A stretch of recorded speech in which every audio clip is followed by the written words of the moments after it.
Hello everyone, मेरा नाम प्रशांत है और मैं आज आपको इस वीडियो में तरंग गति की जो आपकी 11वीं क्लास में एक यूनिट लगती है उसके सबसे इम्पोर्टेंट टॉपिक के बारे में, तरंगों का अध्यारोपण सिद्धांत मतलब सुपरपोजिशन ऑफ वेव्स।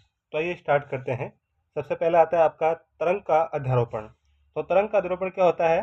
जब किसी माध्यम में दो या दो से अधिक तरंग संचरण करती है तो माध्यम के किसी बिंदु पर दोनों तरंगों एक दूसरे पर आकर मिलती है। मतलब आप मान सकते हो कि एक कण इस डायरेक्शन में चल रही है और एक इसके विपरीत डायरेक्शन में चल रही है। तो एक पॉइंट ऐसा आएगा जहां पर क्या होगा कि ये दोनों जो वेव है वो आकर मिलेगी। ठीक है, और उस बिंदु पर हम क्या निकालते हैं? प्रारंभिक तीव्रता निकालते हैं। तो उसी सिद्धांत को क्या कहते हैं? आपका अध्यारोपण कहते हैं। यानी कि उसी जो ये जो कॉन्सेप्ट होता है कि किसी बिंदु पर तीनों जो दोनों जो आपकी जो वेव है या दो से अधिक जो वेव है वो आकर मिलती है, तो उसको क्या कहते हैं? आपके तरंगों का अध्यारोपण कहते हैं।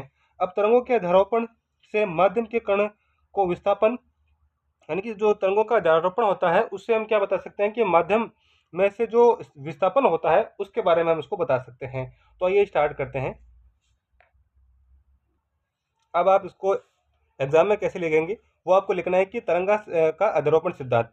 जब मीडियम में माध्यम में दो या दो से अधिक तरंगे किसी क्षण किसी बिंदु पर आपतित होती है तो प्रारंभिक जो आपको विस्थापन होता है वो उस बिंदु पर आने वाली सभी तरंगों के विस्थापनों का सदिश योग के बराबर होता है। मतलब जो आपका वाई प्रारंभिक है वो क्या होगा? आपका y1 plus y2 plus y3। यहाँ y1 क्या है? जो पहली तरंग है उसका विस्थापन, और y2 क्या है? जो दूसरी तरंग है उसका विस्थापन। या किसी तरंग में अगर दो से अधिक दो तरंगे आ जाती है तो उसमें आप जोड़ सकते हो कि y1 y3 ये डॉट डॉट चलती रहेगी और ये yn तक चलती रहेगी।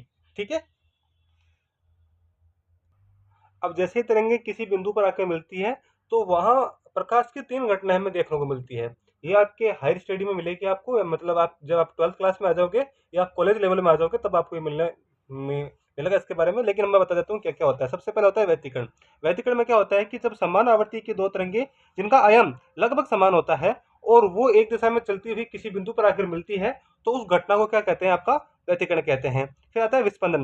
विस्पंदन में क्या होता है आपके कि लगभग समान आवृत्ति की दो तरंगे एक ही दिशा में संचरित होती हुई एक दूसरे पर अध्यारोपित होती है तो इस प्रकार की घटना को आपका क्या कहलाता है? संपतन कहते हैं। फिर आती है अप्रगामी तरंगे। अप्रगामी तरंग किसे कहते हैं?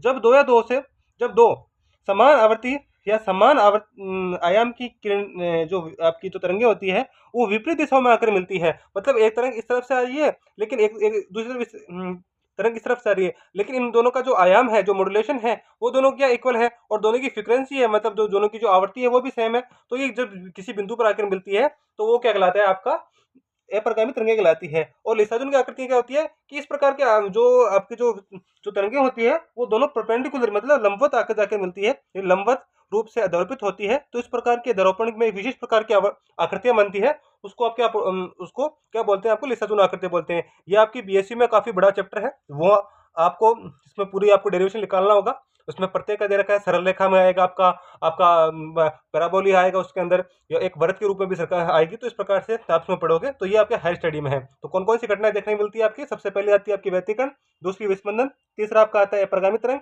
और जो चौथा आता है वो आपकी लिसाजुन की आकृतियां।